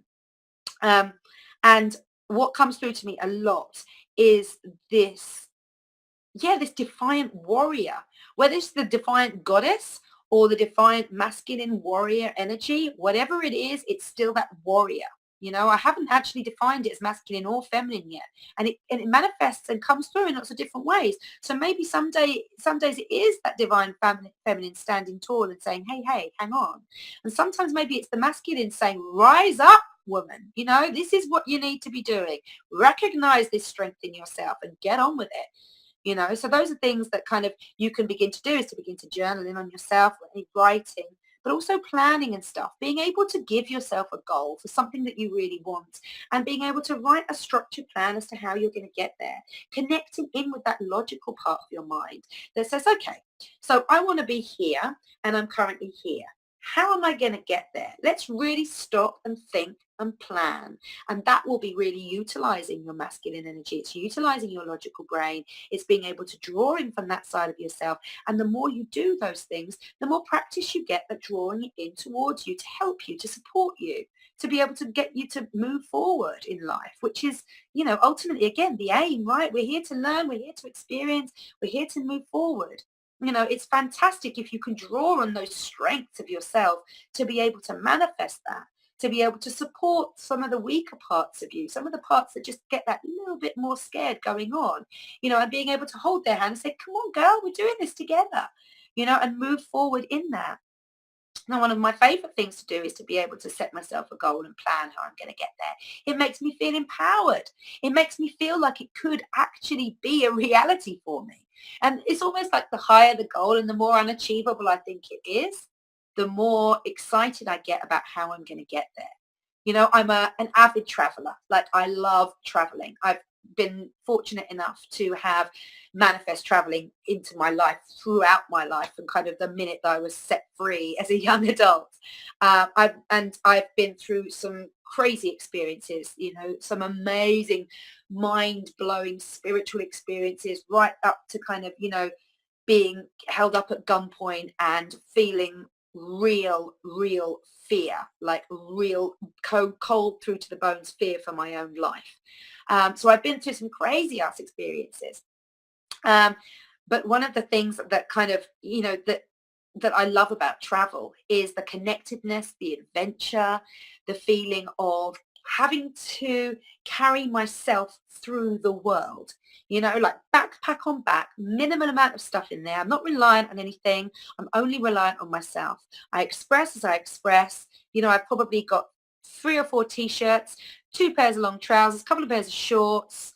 Knowing me, not likely to be a skirt, more likely to be a dress for any occasion. I kind of need to get a little bit feminine, or I want to feel a little bit more feminine. I'm not a hairdryer type of girl, never have been. As you can tell, it's minimal amount of makeup. I tend to just pack some mascara and maybe a little bit lip gloss. That's what will go in my backpack. And I feel ever freer. Every time I can get away like that, I feel free. I feel enlivened. I feel empowered. I feel like I'm stepping out into my world. And again, reading through all these bits about what the masculine energy is, it's the survival, the adventure, the strength, the action, the conquest, being able to explore different countries and say, yes, I've spent time with the people there. I've spent time in that country. I've eaten the food. I've experienced the climate. I've looked and absorbed the history, all those amazing things that you get from travel. All these things are kind of my divine masculine manifesting and coming through and asking to be seen. And I feel ever empowered. I went for a run with my dog yesterday at about 8:30 in the evening. The evenings are getting lighter here. And my drive there is about 7 minutes. And I would say for about 5 of those minutes, I was thinking to myself, I don't know if I should be running around Meads. It's like these massive, great fields. I don't know if I should be running around Chertsey Meads at this time of the night. I'm not sure if actually this is a good idea. I feel vulnerable. I feel like, it's probably not a good time. This is kind of sun's going down. I know that kind of strange things happen in the world at dawn and at dusk. And, what am I doing? Eventually, it was kind of the masculine in me, I suppose, that just said, Del, stop it. You're halfway there now. The dog needs to run. You will be running. You're not plugged into anything. It's all about, again, connecting you with nature for me with my runs with him. And as I began to kind of run and feel that anxiety loosen with my movement, with the breathing, the heavy breathing that I get when I begin to run, it's kind of like drawing the breath in and then like perpetuating the moment, keep it going, past that initial pain, past that initial want to just stop and flop down, through those barriers. And then I get into my rhythm. And then I can really feel this warrior or this goddess or whatever it is inside me really rising, because it literally comes from my lower chakras, from my coccyx, the base of my spine, and it comes up towards my sacral chakra, my solar plexus, really up into that point, and then it really manifests and it builds an energy there that keeps me going, that gives the whole of my body energy. Now, once it's done that, once I've felt that permeate through right into my fingertips and the top of my head, then it moves to my heart. And then I experience pure joy. And that is just like an amazing part of kind of being able to, I suppose, push through into the adventure, push through and onwards, accepting that this is kind of, where you have decided to be and that you are at one with everything. So enjoy being that. And it's that knowledge that takes it into my heart, I think. And yesterday was particularly beautiful because we had this amazing sunset that turned all the kind of, the 2-meter high dry grass into this beautiful hue of golden yellows and peaches and pinks. And it was just stunning. And so to be running like a warrior through these fields of grass that, in all honesty, because I'm only 5'2", are coming up to kind of like almost there on me. And I'm running through and it's batting the edges of my arms. So I'm kind of running and my legs are all whipped with the grass and the dog's just loving it. He's in and out of everything. He's just bounding around, and every time he gets exhausted, he stops, he turns around and he's got this beaming smile. And it's like me and him are just running, just in nature completely. And then I really feel that warrior presence. I feel that I can do anything in my world presence. And it's a really good, strong, empowering feeling, and it's not going to take any crap. It defies anyone to come anywhere near me at that time of the evening. It knows that I can outrun them. And maybe in that sense, it's a little bit dangerous. And I enjoy that feeling of empowerment and danger mixed together as well. It's those things, it's manifesting it all, bringing it all together. So one of the other things that you can do for the divine masculine, to be able to really empower yourself in the divine masculine, is to look at maybe what the divine or the masculine energies in your life, the masculine representations in your life have looked like to you so far. What my friends and I touched on last week talking about was that, men feel like they're beginning to get a bit of a bad rap for being men, for being who they are, for demonstrating the masculine. And like I touched on earlier, I don't think, that's not the way to go. That's not productive. That's not conducive to growth for me. It's simply beginning to tip the scales the other way. That's it. You still have an imbalance when those scales are tipped. What I began to think about when I was listening to this from my friend, and when I've been looking through some of the stuff that I've been reading about divine masculine online, is, well, what does the masculine look like to other people? What does the masculine look like to me? When I think about what masculinity looks like to me out there in the world, what does it look like? And I realized that it's, in my own mind, it's manifested into the collection of all the men I know and everything that they've ever demonstrated out to me. Now, I've been very fortunate in my life to only have had a couple of instances where my life has been affected negatively by kind of manpower, if you like, where I have been subjected to, as I was touching on earlier, abuse, emotional and physical abuse. That was one time. And in a previous relationship that I had, the balance was very much, again, as a sort of dormant male. attitude, whereby, I began to have to kind of really manifest my masculine side to be able to get anything done. And subsequently, I felt like I was dragging this person behind me, and that was really, really negative as well. I felt really like I had no sense of self-worth. I felt like, I wasn't important enough to get up and do things for. There was no drive, there was just lethargy throughout like the relationship really. And that was again kind of the shadow masculine, where you kind of just sit back and let things happen to you. Might even be the shadow feminine as well, if I'm honest. Thinking about it more, maybe he was kind of in his shadow feminine a little bit more. And certainly there was he wasn't an emasculated man.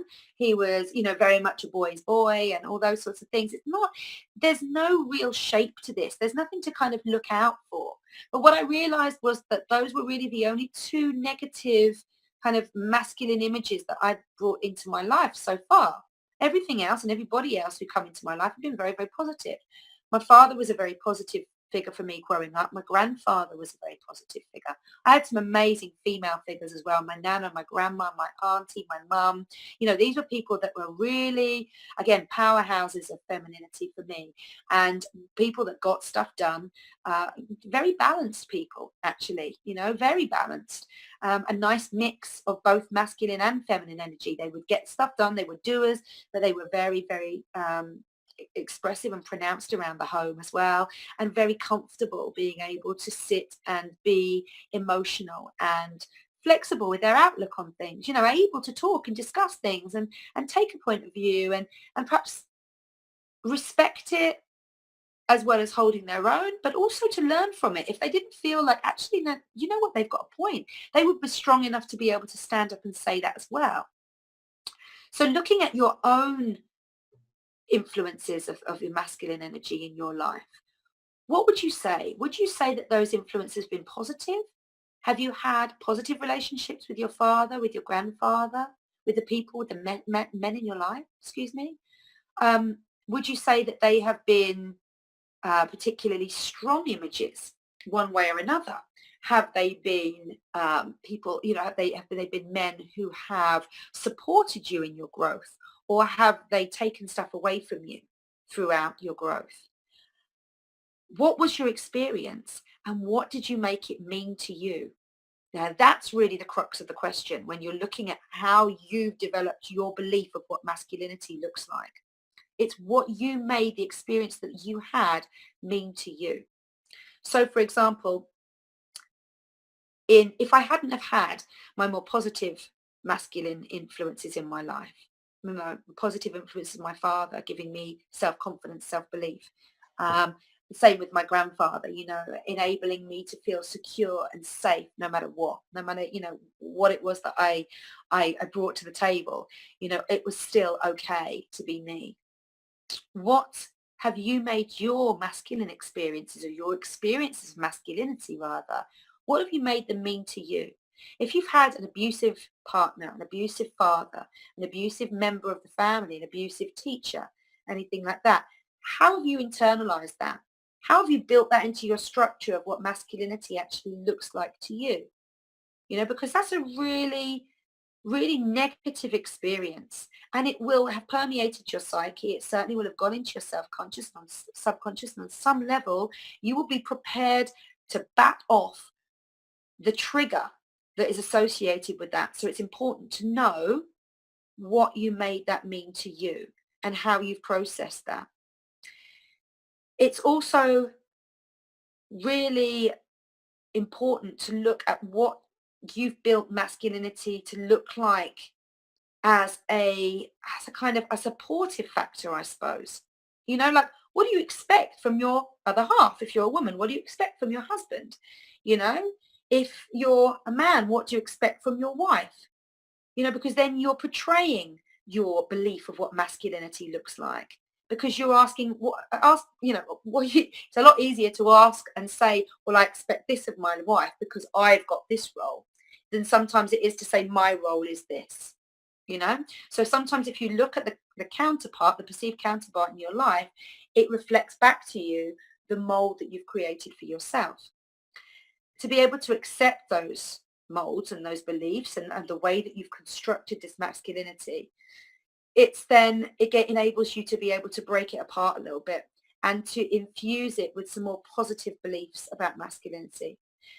I feel really, really sorry for people who have had a really abusive male influence in their lives as they've grown up, whether that be physically abusive, emotionally abusive, whether you've seen emotional abuse perhaps not happening to you, but happening to other members of your family, or physical abuse happening to your family members, whether you were brought up in a school perhaps that was, very male led, and so you act like male led. But there were a lot of men in that structure, and they were very male.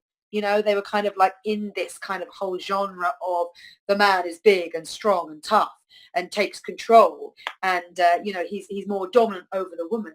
If it's that kind of genre that you've been brought up in, and you never thought like that, and in fact you felt scared to voice your opinions, what have you made that mean to you as well? That you're less of a man because you don't agree with their opinions?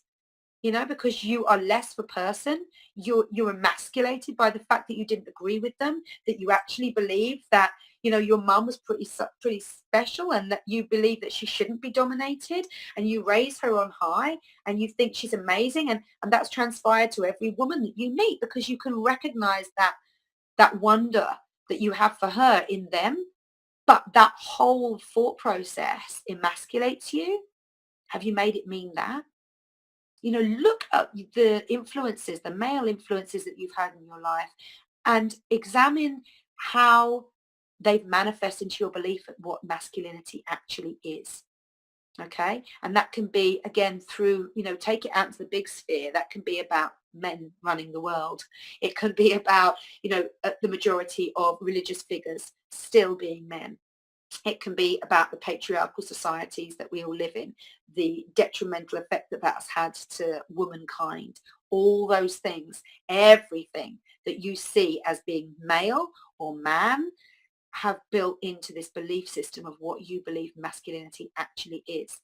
And again, if you're looking at that and you're thinking, if I'm being really honest with myself, that's imbalance, that's an imbalanced view, then you have the power to be able to change that.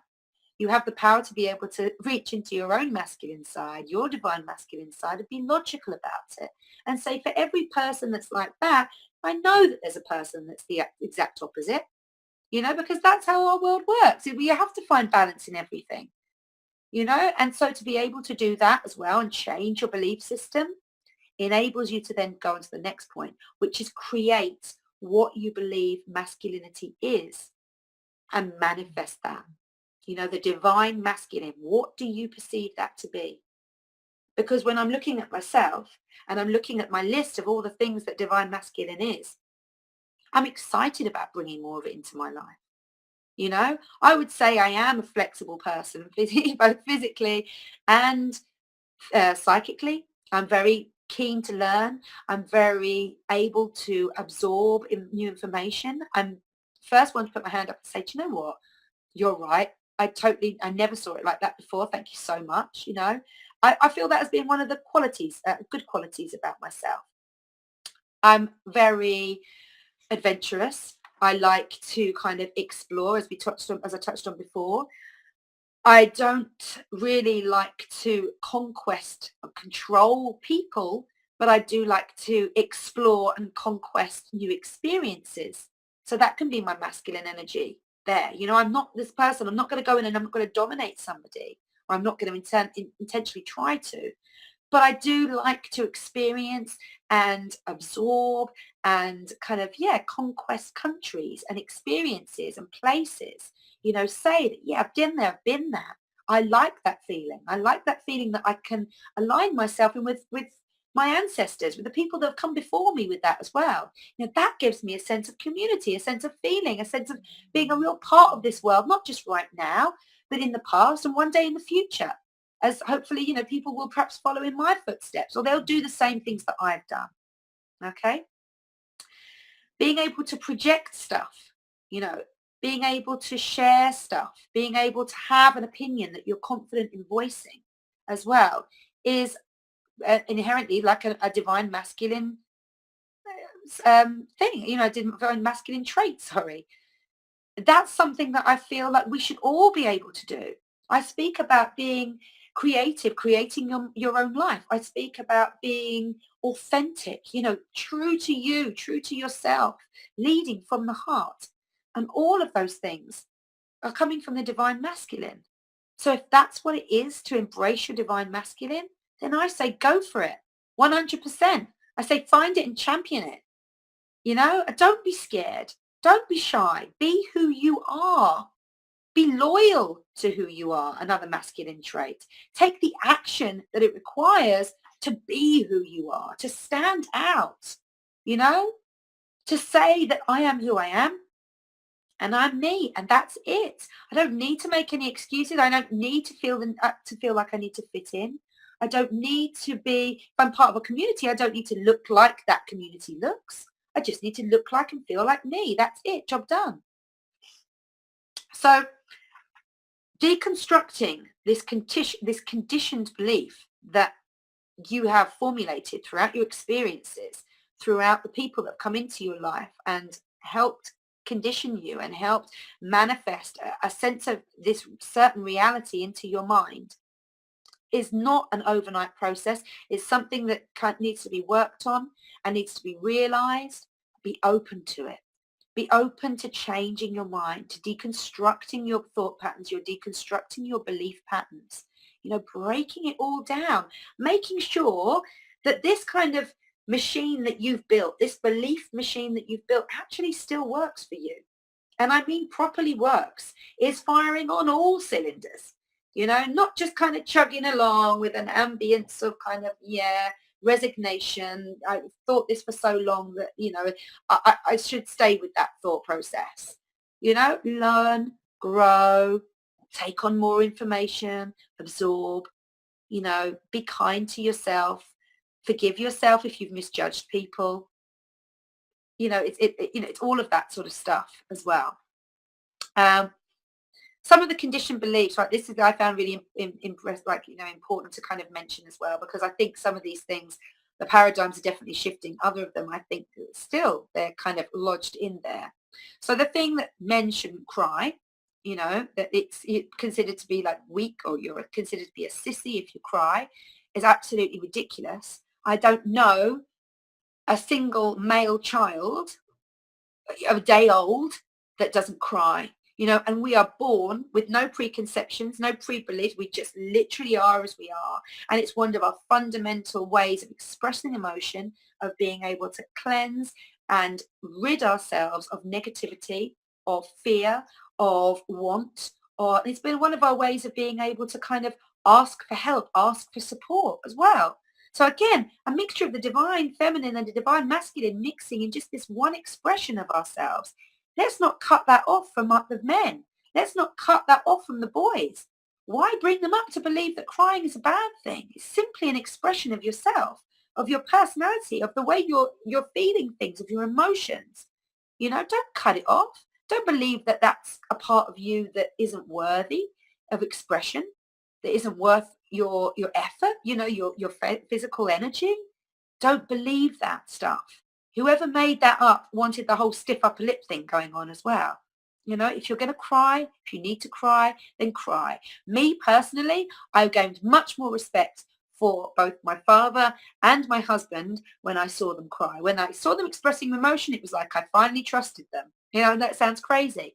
But until my dog died when I was 13, my first dog, my first pet that I'd had right from birth, when she died, that was the first time that I remember seeing my dad cry. And we all went to the doctor, to the vet, to have her put down. And I saw my dad crying for the first time. And that was really the main thing that I came away from that experience with. I was shocked. I was awed. I was inspired. I felt empathy, I think, for the first time, really projecting of, oh, Dad's feeling the same way as I'm feeling.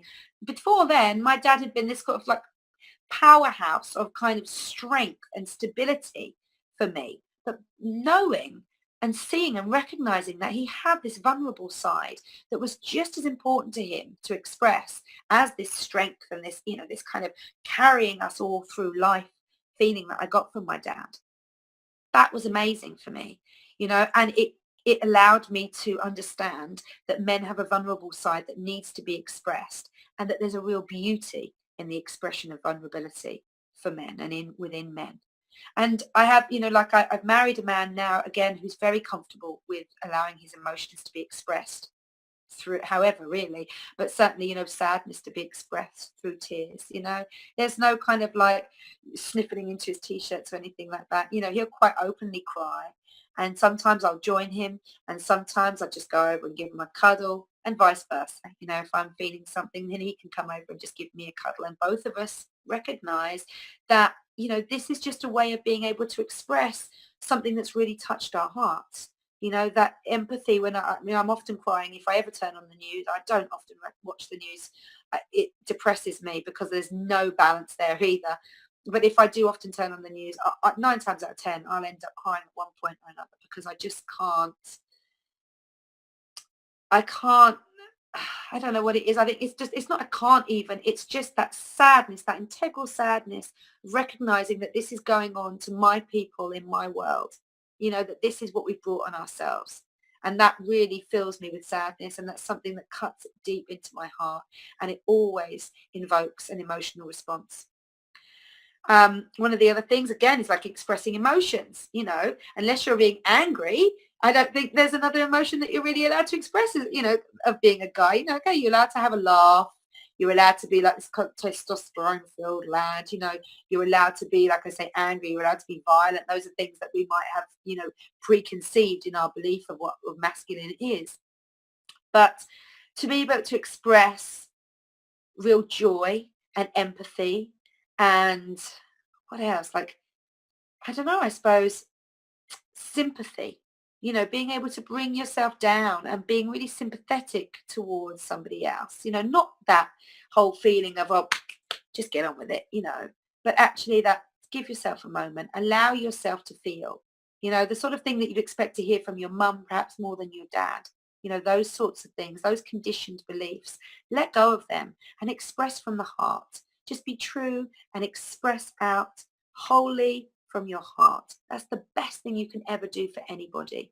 And if anger does arise, then take a deep breath, let it out as you breathe out, and then try and come from a place from the heart as well of understanding, You can stand up for people, you can be angry, you can be upset the way things are going, but it doesn't need to convert into aggression. It doesn't need to convert into violence, not unless there's the protective force. This is what the divine masculine has taught me. You can be upset. You can feel challenged. You can want to make things right, actually. But you do it from a place of kindness, from a place of truth, from a place of love. You don't do it from a place of aggression and needing to overpower somebody and needing to be stronger, more dominant than somebody else. It's also one of the things that men should have a really successful career, that they haven't made it if they haven't made it in the business world, which is ridiculous because we're all so different, and business is suited to some people and not suited to others. It's a structure, it's a modem, it's a way of getting things done. It's not the way, it's one way. The fact that we've built more and more into our lives, the fact that everything seems to be part of this kind of business machine now, from politics through to healthcare, is this idea gone crazy. You've forgotten the whole reason that politics and healthcare exist, and that is the people.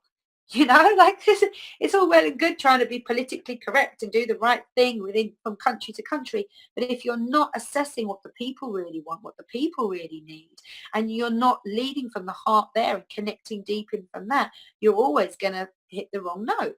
I mean, I think the most recent eye-opener, I think, to all of us on how, what happens when politics, this model of control almost, really hits a stumbling block has been Brexit. When the people spoke and the politicians just did not like what they were hearing. Even those people who campaigned to leave the EU suddenly we're turning it around and saying, well, actually, that wasn't quite what we meant. And some of the figures that we sort of get at, we can't actually substantiate. And there was a lot of backtracking. There still is. We're all still keen to see actually what it's going to, what's going to manifest. What are the people that are in control of our countries? How are they going to make this look? How is it going to end up for us all? But what a shake-up across the world when the people were spoken, and they spoke so loudly that they couldn't be denied, and I think that's, something, again, if you feel like as a man you've failed somewhere because you haven't got the perception of a successful career, look elsewhere in your life and just put your energies into the thing that you feel is more led from your heart. Because, to be around your children and to be able to spend time with them and bring them up to be well-balanced individuals who care more about people than they do about money, for example, who care more about the state of our world and making it better than they do about owning the newest car or owning the biggest house. That's the sort of kind of change that you can see when you manifest a different belief system on success. Success is not all about finances. It's not all about who's got the biggest house, the fastest car, the bling, or, it's not about that. Success for me, and for, I think, the majority of people who look back on their life and, think to themselves, actually, I didn't do too bad. I would say that was a good life. The majority of that is not going to be about your career. It's not going to be about how much money you made. It's going to be about the people that you shared your life with. It's going to be about the experiences that you had, the things that you recall and remember and bring you joy. And maybe it will be a couple of good business deals or something, a time when you felt like you'd really you've done it. You've achieved what you want to achieve. But that can be manifest throughout loads of different parts of your life. It doesn't just have to be your career. So the idea that a man is successful and it's predominated by his career, is one that I really want to kind of break down and allow to let rest somewhere, so that people can really begin to create the lives that they dream of living, rather than just create a blueprint that they feel fits into the kind of the idea of what a successful man is. Another thing is being head of the household. So I talked briefly again about, how the role in my own household is slowly changing, because I kind of recognize this imbalance, and I don't think it's fair. I didn't sign up for this, but it's like I say, I'm not the only person experiencing this. I speak to a lot of my girlfriends, and the majority of them, I would say, have an imbalance of structure at home, of hierarchy at home. Whether your significant other decides to kind of project their masculinity on you in any other ways, is a different subject, really. But it's this whole head of the household thing that, I'm really touching on now. Again, let's bring equality into the household. Let's make sure the heads of the household have each other's back, communicate regularly, can understand and respect from both sides. So that means there's a lot of listening going on. There's a lot of conversation, there's a lot of listening, there's a lot of acceptance of different belief systems or different points of view, and then there's the compromise in between, and then there's the building that strength there. Okay, because when you come together, you make yourself stronger than you do when you're individuals. Men are primarily logical. We've talked about the different ways people express themselves. They might have a more left side led brain, if you like, but that doesn't mean that the emotions from the right side don't get intertwined in it all as well. So to assume that all men are logical is a massive assumption. And to be able to kind of, or to try and say that this is the way that men should be, is a mass generalization on men, but also it really restricts like where our creative forces are going to go, what we could create, what we can manifest in this world. That science, it's like, just science is not always logic. Sometimes science is taking a risk. Most times science is taking a risk. It's based on theory. It's based on creative thought. As logical as science often seems, initially there was that spark of creative thought, and that I wonder if that would happen if I did this. Let's find out. Theories are not based on logical thought. Theories are based on creative thought. there's a certain amount of logic that comes in, but that wonder if, that is the creative thought. That spark is the creative thought that enables the logical thought to then make a pathway to what they think might happen. Okay. This idea that men should be interested in sport and that they are super competitive and should be super competitive. Again, crazy. I mean, my husband is not massively into sport. My son is not massively into sport. Doesn't mean they don't enjoy, the kind of the camaraderie of it all, the kind of bringing together of the masculine and kind of the supporting one another and all that sort of thing. I think it's wrong to think that your son or your husband or your father or whatever should be interested in sport. And if not, there's something kind of wrong with them. That's just crazy talk. But it's kind of wrong of us as well to kind of, or the female to think that, a man's not really a man unless they're kind of, off down the pub with their mates, watching football or watching rugby or playing either of the two, those sort of inherently masculine, sports.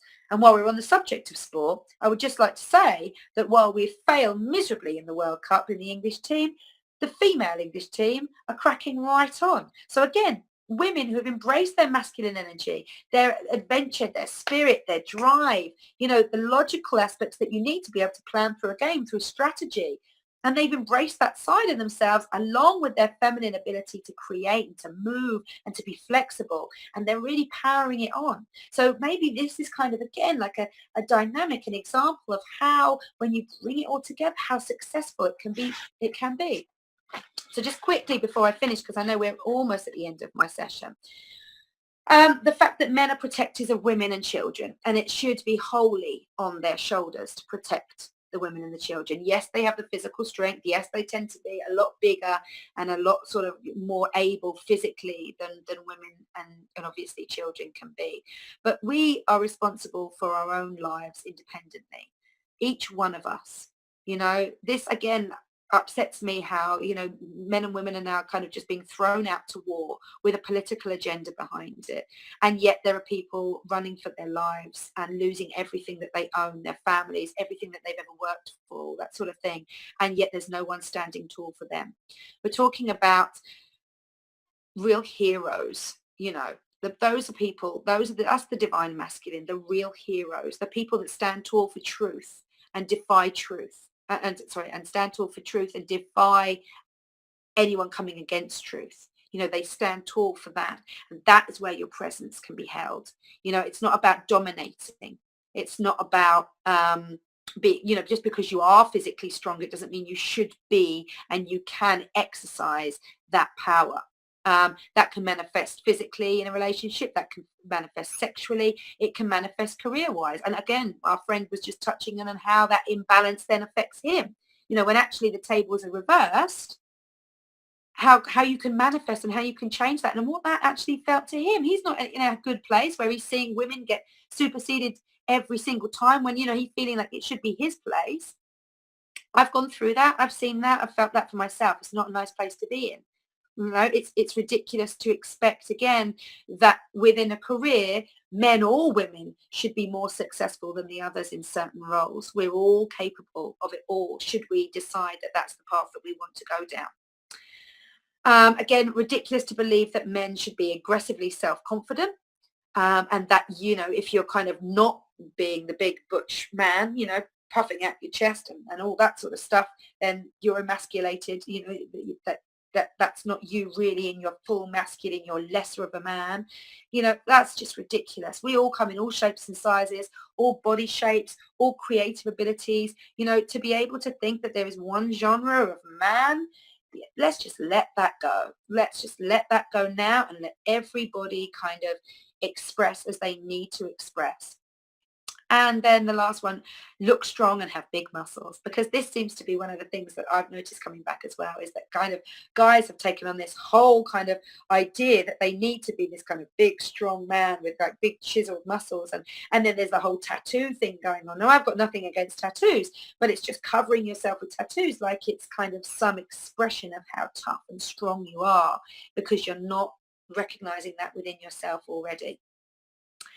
One of the last things I wanted to touch on very, very briefly, because we've literally got minutes left, is about connecting in with your inner warrior. I touched on this earlier about going traveling and being a traveler and kind of, taking very little out with me and going out into the world and facing the world on my own, and that being one of the most empowering things that I can do for myself.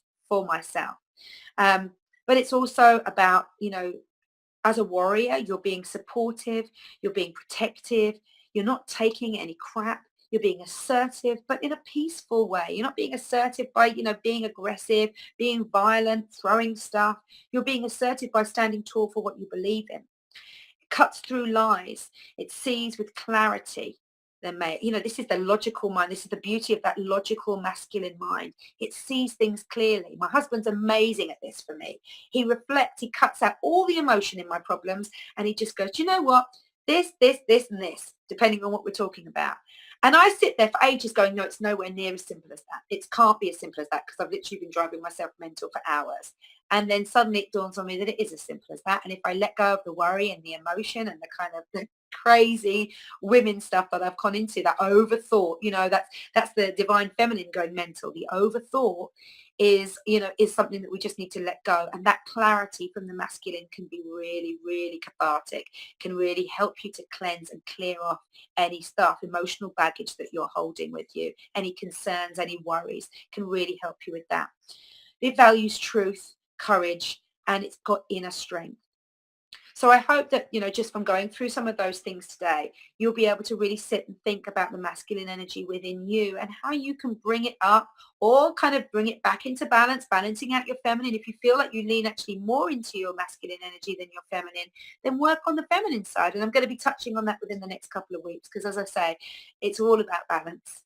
And I honestly believe that should we bring up the divine masculine as the divine feminine rises, this could be our opportunity to really begin to marry the energies together and to create and to heal this world, more importantly, to create wondrous things, to be able to bring everything back into balance, and to be able to heal the wounds that we've inflicted over the last few thousands of years of just trying it one way and finding out that it just doesn't work as we grow.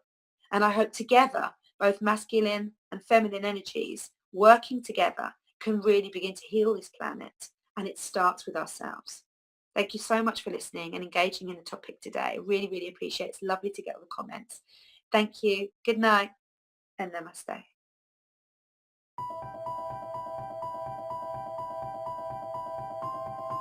Humanity has been on an epic journey of discovery, learning the truth about the world we live in. New discoveries about the true origins of humanity, ancient history, free energy, as well as the systematic corruption of world governments are now on the forefront of our daily reality. Is the world headed towards destruction based on control and power? Or is an opportunity now being presented to shift and uplift into a higher consciousness?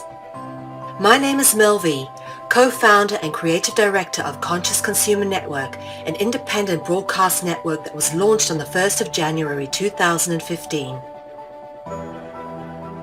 In the last 3 years, Conscious Consumer Network has broadcast over 2,800 shows in multiple languages, featuring guests from across the world, whilst creating media that is aimed at the creation of a free, fair, peaceful, just, sustainable world. Conscious Consumer Network provides full training and an interactive support network for all broadcasters, and we are always looking for inspiring and educational content. Hi, this is Lady Liberty. And this is Mira Siegel. In 2018, Conscious Consumer Network has expanded to multiple broadcast locations, increasing our availability and reach across the world, remaining on the cutting edge of independent media. If we wish to create a better world, we must first create better media, geared towards real education instead of indoctrination. You guys really are what changing the world is going to be about. It's educating kids at a grassroots level. Having become a pillar of stability in the turbulent world of independent media, we have even more going on in 2018. Conscious Consumer Network is a publicly funded network, and we rely on all of you to keep us on the air. Show your support for independent media by donating to our 2018 Network Support Fund. Dare to seek a better world. Support independent media.